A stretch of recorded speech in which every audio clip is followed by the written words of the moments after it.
İň esasy şu türkmenleriň bir kıyınçylygy vardy.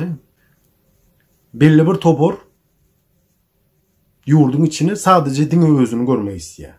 Sadece meni dinlemeli diýär. Hemme sistem. Beýden de demokratiýa döremeýär. Ilkilene şol. Onu hemmemizden bilip dururuz. Tankit ve tesvir eden vaktinde bir kanun bir iş etdiğin olsan, tankit ve tesvir edeninde birazcık çıkkalardan sırası karşına her türlü payış sözleri ayıp başlayalır. Ya şunu menleci adet yani. Esasen şu Türkmençilikte görüpçilik vardı. Siz deyim şunu alıvam.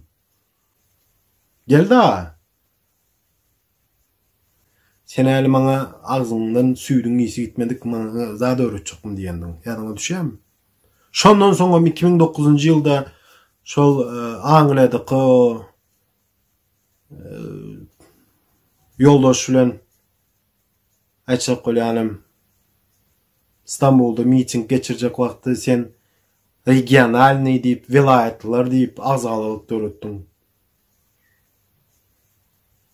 Siz men düşünmedik bir zadım vardı. Ünsüver yandı.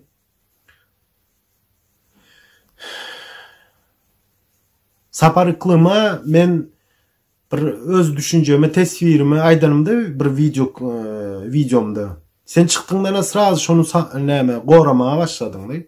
Yani sen özün ama onun ulan kendimeden akta. Katnaşın yok. Özün ama şonu kâvar vakti tesvir ettin. Yani men şonu tesvir ettim verin, men velayetla.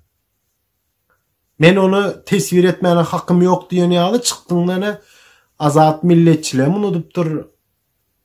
Ve şonu men zeş zat deydin neyme çık oldun. Çenden aşağı milletçilik değil ya da. Velayetleri, regional neonaş deyip geleceğim çıkıp biskansa zat diye şonu. Sizin velayetleri bilen alıp vermediğiniz näme bar? İň bärsi Halmarat söýün Balkan velayetleri. Şonu ama senin bilimin zadyň ýok diýip çıkıp otayda çıkış ettin.